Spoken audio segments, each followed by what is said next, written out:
The Russian mercenaries knew something was amiss when the convoy's first truck unexpectedly blew up. Their mission to seize an oil field in eastern Syria was meant to be a routine operation for the adversary. They knew that by then, 500 battle-hardened Russian and Syrian fighters would have fled long ago.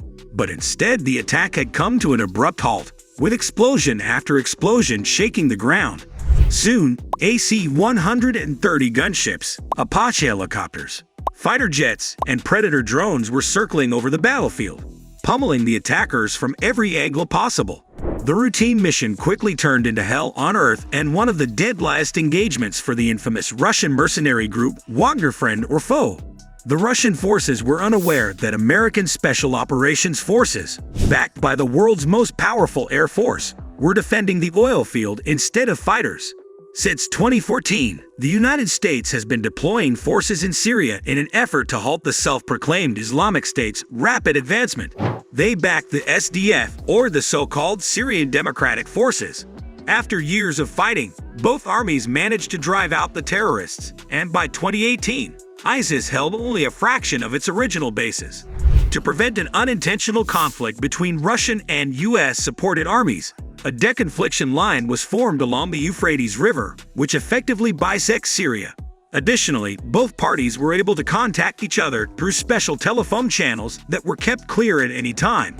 However, despite all of these precautions, on February 7th, just attack on US base late in the evening of February 7, 2018, 500 Russian and Syrian fighters attacked at SDF military base. The base was located about 5 miles east of the Euphrates River and controlled one of the country's main oil fields. Thus, like most oil fields, the area was officially on the Syrian Democratic side of the ceasefire line. But this did not stop the Syrian-Russian troops in any way. The attackers were supported by various Russian-made battle tanks as well as mortars, artillery, and rocket launchers with which they began shelling the SDF base. Without warning, in addition, Russian Air Force aircraft were on standby to provide air support, but initially remained on the ground. However, while everything was initially going according to plan for the attacking forces, the phone suddenly rang in the Russian headquarters near the Euphrates. A representative of the US military was on the line and wanted to know whether Russian fighters were currently trying to take the military base at the Konica oil fields. Here, not only the Syrian Democratic Forces were under heavy artillery fire, but also their allies, American Green Berets, Army Rangers, Marines,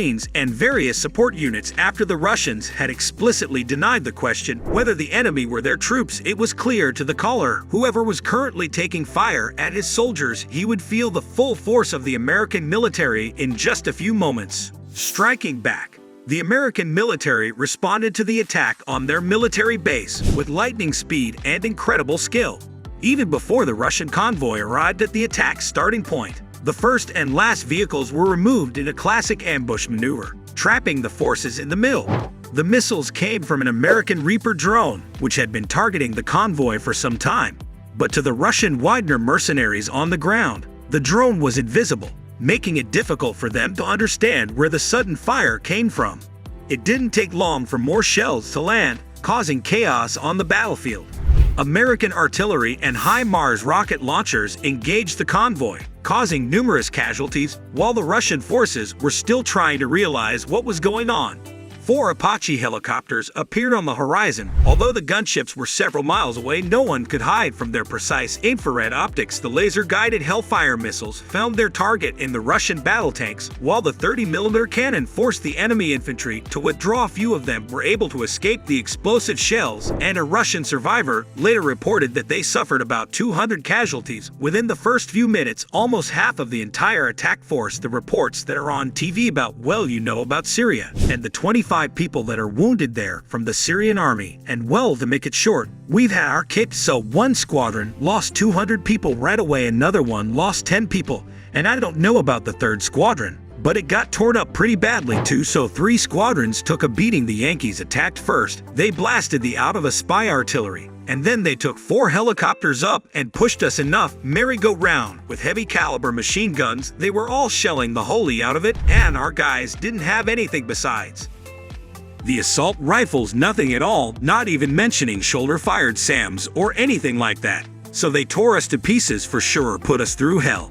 And the Yankees knew for sure that the Russians were coming, that it was us Russians, our guys were coming to commandeer an oil refinery, and the Yankees were holding it. We got our feet rough, my man called me. They're there, drinking now. Many have gone missing. There's a total, it sucks, another takedown. Entire air superiority.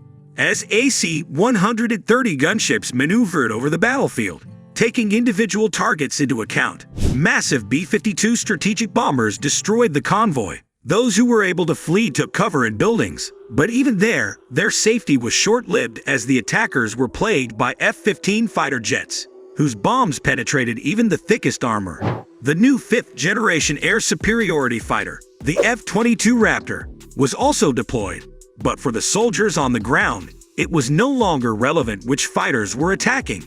The American Air Force was too strong for the Russian contractors, even though there were rumors that some pilots from the nearby Russian airbase were requesting permission to take off.